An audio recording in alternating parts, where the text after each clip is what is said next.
Nothing interesting in the slide?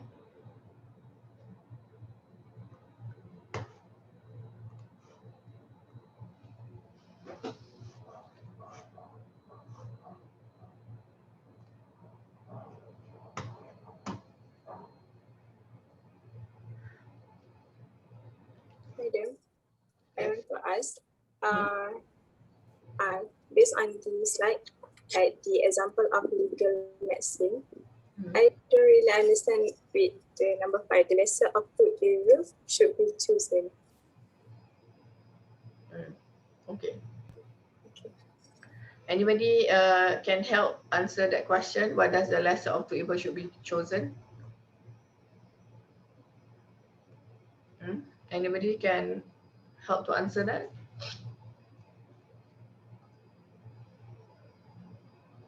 If we have two bad things, pick the one that least worse than the other one. Siapa tanya tadi? Madam. Who's me? Munira. Munira. So does that answer your question?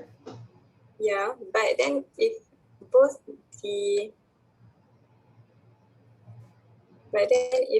of the evils is too bad, how can you choose that?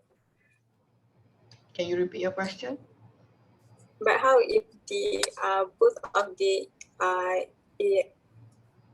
because like what that brother said, choose the lebih baik, which is because what I understand, if that evils, that means both of that evils is bad. So how can I choose the better one?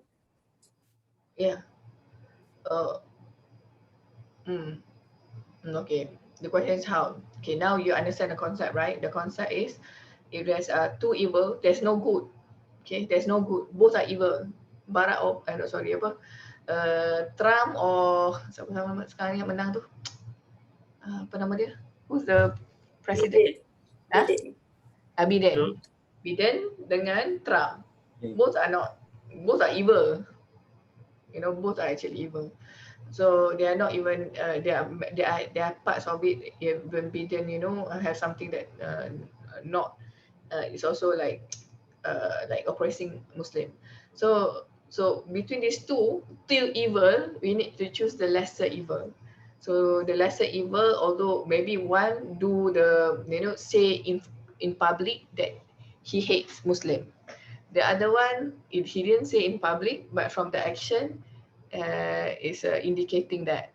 So perhaps the lesser evil is Biden, something like that. So in life, and this is very important concept in Islam. In Islam, this is covering everything in life. You can make your even decision in life. Whatever decision in life, you need to timbang, you need to think. If there's good, choose the good one. If there's no good, there's nothing, you don't see good in 2 or 3 or any solution, choose the lesser evil of all. So you need to think, okay, which one give the lesser evil, and that is the principle of Islam. You choose the less evil. Okay. Okay, thank you, Munira. Any more further question from the rest of you?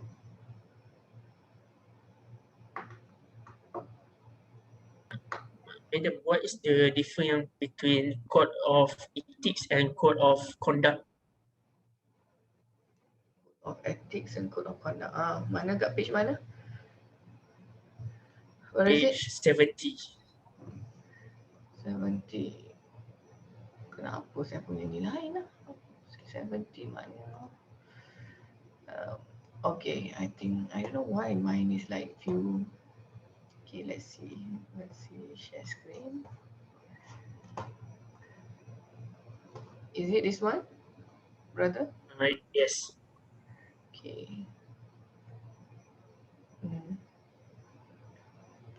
Normally, if you talk normally outside to in the working place, normally is used interchangeably. It means that sometimes people say the same thing, code of ethics. Sometimes it's the same thing, code of conduct. But actually, the code of ethics are broader. It means that code of conduct is very specific. Code of conduct of Motorola, for example. Code of conduct of IIUM, or code of conduct of I don't know, give a company, Top Glove, Top Glove. Because the richest man in Malaysia is the owner of Top Glove. You know why they are richest now? Because they're selling glove, Top Glove, Top Glove, Top Glove, Top Glove. So Top Glove, they're selling glove because now COVID, they're using a lot of gloves, so they become very rich. So code of ethics are broader. So it means that code of conduct very specific. Code of ethics say, if you look at code of ethics, it's broader. Everybody need to be sincere, something like that. That's code of ethics. Code of conduct. So for example, the sincere, everybody need to say the intention of sincerity before every solah, something like that. So code of conduct is very specific. Code of ethics normally is more general. Okay, and code of conduct, guidelines for specific groups. So specific code of conduct of IIUM, Board of Engineers Malaysia, something like that. It's very specific. They will say all engineers should do la la la la la, something like that. Okay, brother. Okay, any more questions? So this is the last day that we'll go through this slide. The next class will, I assume everybody understand. I can do any quiz on the slides. Okay, because you understand, you don't ask me any question. So I can give some scenario. You should be able to answer based on the slides. Any more question?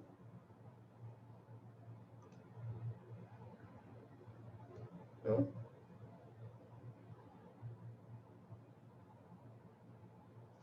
Nazifa? No question? Okay. Okay, if you no question, I will ask you, Nazifa.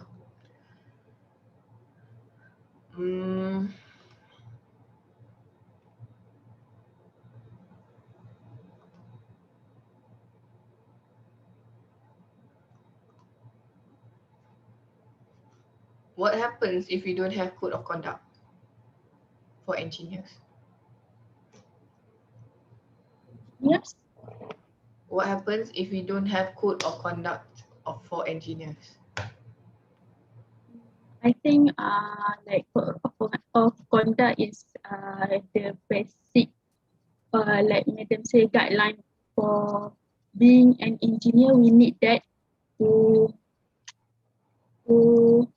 make what we are creating, what we innovate safer for the people, safer for ourselves also. And What happens if we don't have code of conduct for engineers? I think it's mostly because of safety. What happens if we don't have code of conduct for engineers? You need to listen to the question carefully and answer according to the question. You answered, but you answered the other side. So you need to think, what happens if you don't have code of conduct? Nazifa?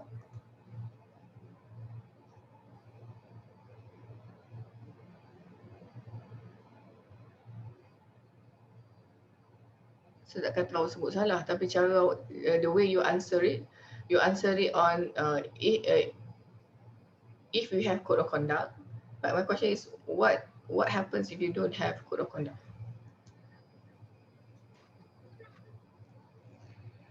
Amirul, Ashraf, help Nazifa.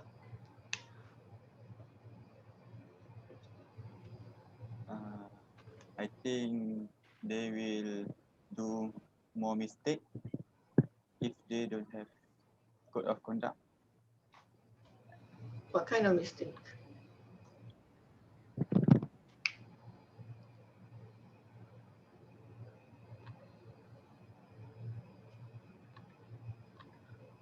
What kind of mistake?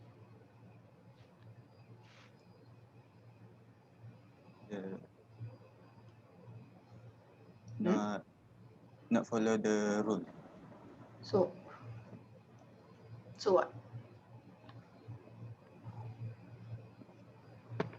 you know, if you are so lucky there's no exam, but in the exam, you know, they're kind of this kind of question you're supposed to elaborate.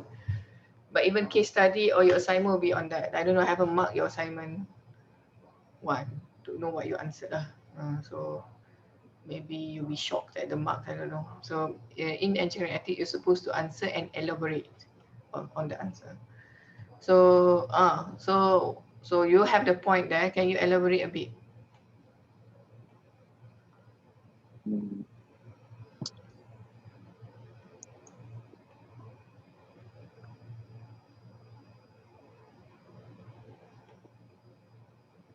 What happens if there's no code of conduct for engineer?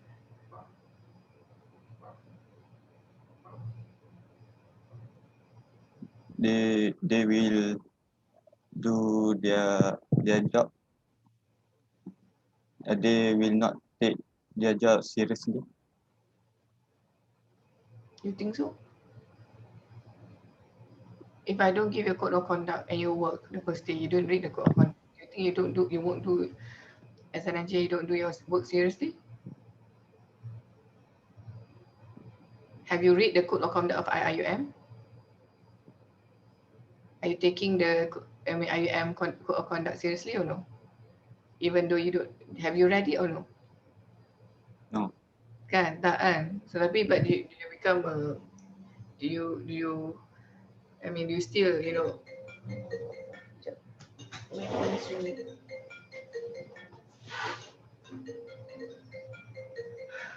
It's UIA. Wait a second. Think about the question.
Okay, I made a mistake. You know, saya booking driver untuk pergi company ni esok. Betul, rupanya saya isi borak. I fill in the form wrongly. So the driver was waiting for me for 30 minutes already. Damn, it was crazy today because too many things happen. So I just say I'm sorry. You know, there are many, you have too many things in life with too many mistakes. Okay, so what's the answer? So what's the answer? Who wants to answer? Can I answer it, madam? Yes, as if yes, go on. If we don't have the code of conduct, I think we don't have the standard for professional engineering to deal with whatever we are as an engineer. Like we have code of conduct with the client, so we set it as a standard for professional engineers to follow the code of conduct with a client as in a guideline. What happens if we don't have code of conduct?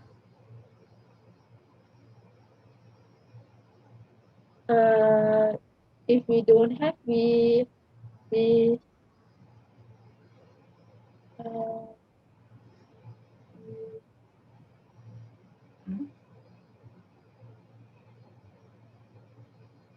In an assignment or quiz or case study, you need to read the question carefully and answer according to the question. Interview macam tu juga. The way I can ask the same question, what is the you know, advantages having code of conduct? That's what your answer is. But my question is, what happens? You know, I twisted the question a bit. What happens if we don't have code of conduct for engineers?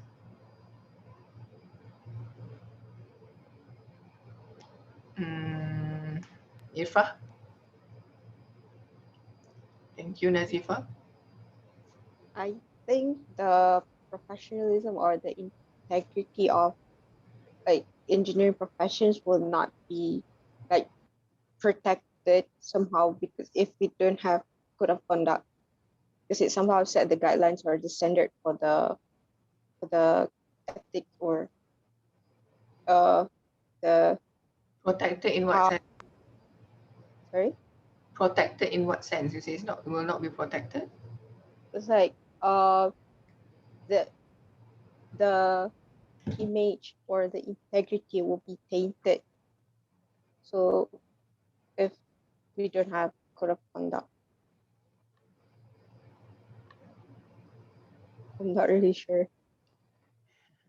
So all the answers are correct. Just all the answers is correct. But you know, code of conduct. If you don't have code of conduct, number one, as mentioned by the sister, uh, you know, sometimes sister, brothers, you know, when you answer, your answer is not wrong. You need to believe in your answer. So sometimes some people ask you few times, not because they don't, just to test you.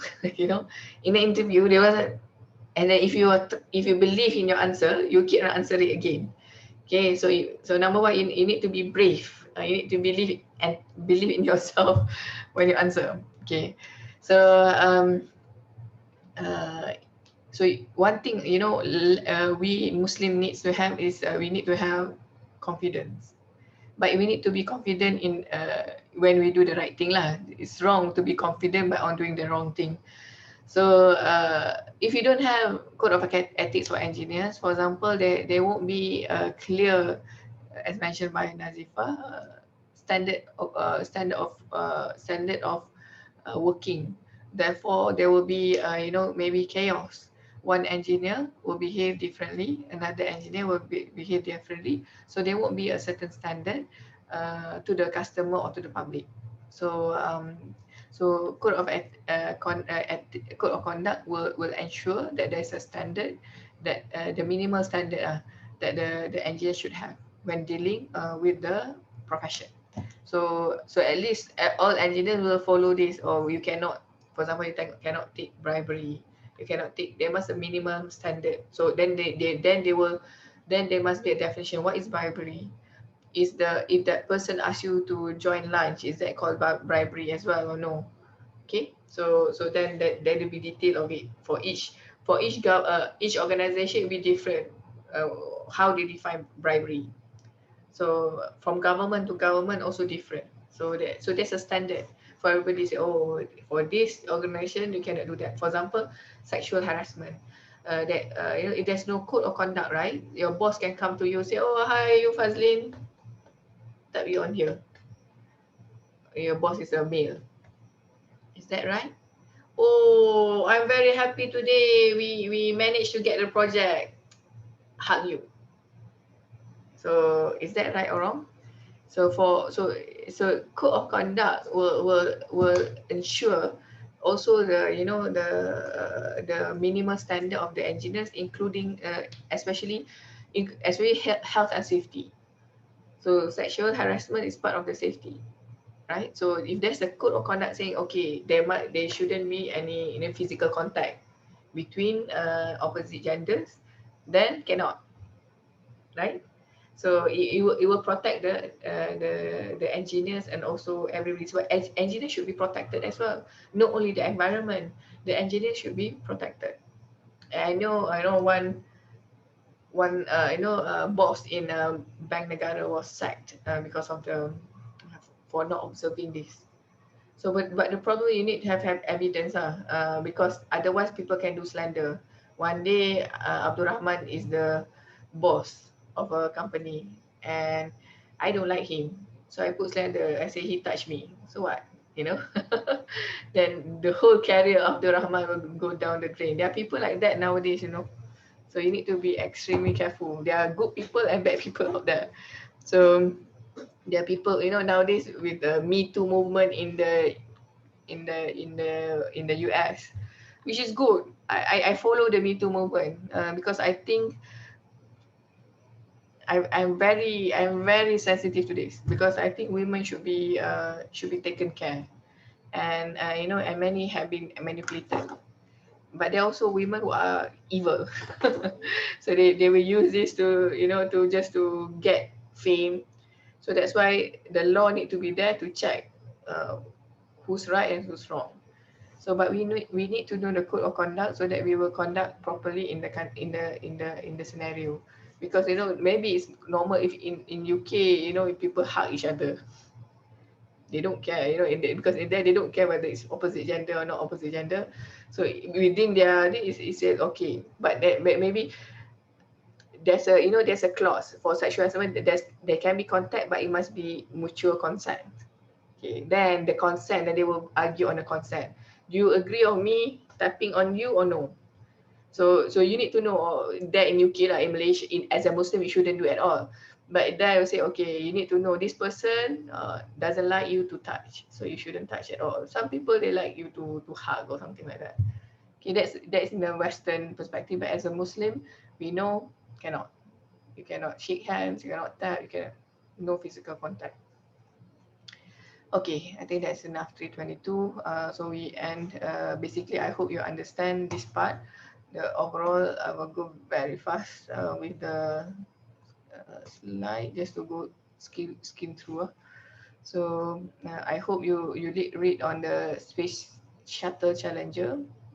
Okay, you didn't ask me questions, so I assume you read.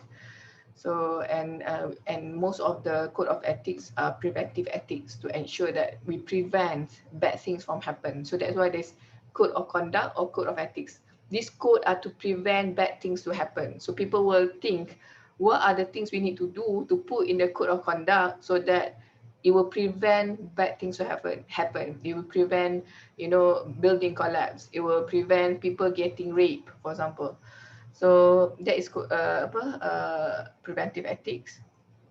So there are levels of preventive ethics. You need to prepare. You cannot, as an engineer, say, oh, I don't know, I don't care. No, you need to do clear preparation, which is prevention, preparation, or providence. So you need to go through these steps. So you also, these are the things that you need to take into consideration. You need to avoid things that you can avoid. You know what the things to be avoided from. So you need to have knowledge. As an engineer, you say, I don't know, I need to avoid this. I don't know that the thing will sink. You cannot say, I don't know. You need, as an engineer, code of conduct say you need to have knowledge. So in the end, you will take responsibility and you be in the prison if anything happens, because you need to know which what you need to have knowledge in order to know what need to avoid and what we shall not. And you also need to be sensitive around you. You need to have news. You need to read news. So what happens in IIUM? Do you care? You don't care. So as an engineer, you should care for everything around the project. So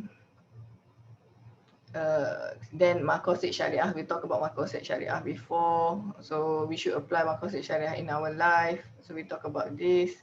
What is this? So that we can give quality of service, fair competition, and quality of information. These are why, say why we need code of ethics. This is the answer. And what if we don't have code of ethics? Is the opposite of this. We don't have professional standard. We don't have standards of engineering industry. We don't have quality of service. We may not have fair competition, and we may not have quality of information. Just like the opposite way of answering it. So yeah. What's the case study? Okay, on terms of the case study, we looked at case study before. I did the video on that, so you can, that's done. Oh, professionalism, this one.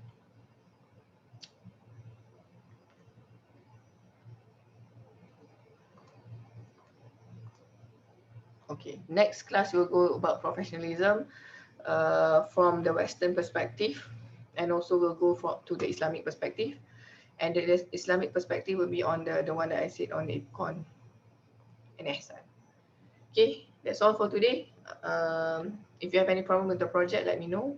Some of you contacted me. I will look at your letter soon, inshallah. Can we have a brother to close the class? And my apology for starting late the class today.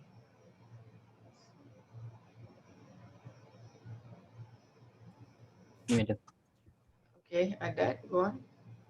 بسم الله الرحمن الرحيم. الحمد لله رب العالمين والصلاة والسلام على سيدنا محمد وعلى آله وصحبه أجمعين.